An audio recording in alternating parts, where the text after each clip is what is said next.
Hi, my name's Christine, and I'm a tutor on Chegg Tutors. Today we'll be discussing aggregate supply. We're going to first go through the two different types of aggregate supply, long-run aggregate supply and short-run aggregate supply. We'll discuss each curves, and then we'll go into the determinants of each curve. So first, let's look at our aggregate demand and aggregate supply model, which is where we find our aggregate supply curves. You'll see that the long-run aggregate supply curve is completely vertical. This also means that it's perfectly inelastic, whereas the short-run aggregate supply curve is upward sloping. So first, let's discuss the long-run aggregate supply curve. The long-run aggregate supply curve is upward sloping because it represents potential GDP. When we are at the equilibrium depicted in the diagram, that means we're at potential GDP and we're in equilibrium. The long-run aggregate supply curve is upward sloping because it does not depend on price. The long-run aggregate supply curve depends on things besides price.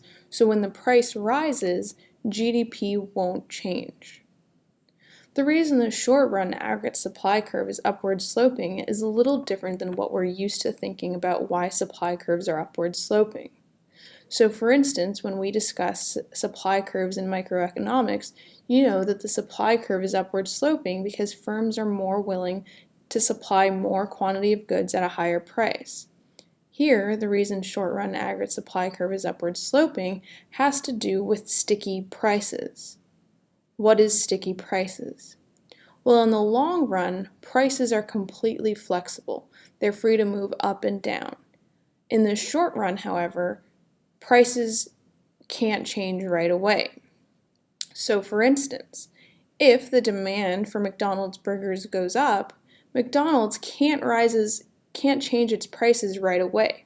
So you're going to get a burger for the same price before demand goes up and after demand goes up, at least in the short run. So a slightly upward sloping short run aggregate supply curve depicts sticky prices. Some prices will be able to change, whereas others will not. So for instance, if instead of an upward sloping short run aggregate supply curve, we had a completely horizontal or completely elastic short run aggregate supply curve, that would mean that prices could not move at all. If we had a short-run aggregate supply curve that was completely vertical, that means that prices always rise immediately. Here, it's upward sloping because we have sticky prices. Some firms are able to change their prices, whereas others are not. For instance, grocery stores are very good at changing their prices because they have weekly ads. They change their prices in their computer all the time. Online suppliers like Amazon might have a really good system in place to change their prices immediately. So as soon as demand goes up, they can raise their prices. Other companies might not be able to. Why? Well, because it costs money to print new menus. So a small restaurant might not be able to raise its prices when people demand its goods more because they have to reprint menus. Another reason might be contracts. A lot of firms will enter into contracts to lock in prices. That means that prices can't change until those contracts expire. Think about a lease for your apartment. Your landlord can't raise the prices on your lease even if demand goes up until after your lease is expired. Alright, so now that we've discussed why the short-run aggregate supply curve is upward sloping and why the long-run aggregate supply curve is completely inelastic, let's go to the determinants of both of them. The determinants of short-run aggregate supply curve are exactly the same as they were for supply curves of just regular goods and services. Anything that affects the cost of production is going to affect the supply curve.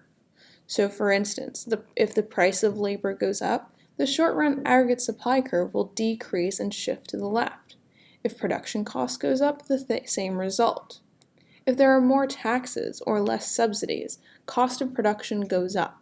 Supply will shift to the left. Now, long-run aggregate supply curve has different determinants because the long-run aggregate supply curve represents potential GDP, and potential GDP's determinants are capital, labor, and total factor productivity. The only thing that can affect the long-run aggregate supply curve are the same things that affect potential GDP: capital, labor, and total factor productivity.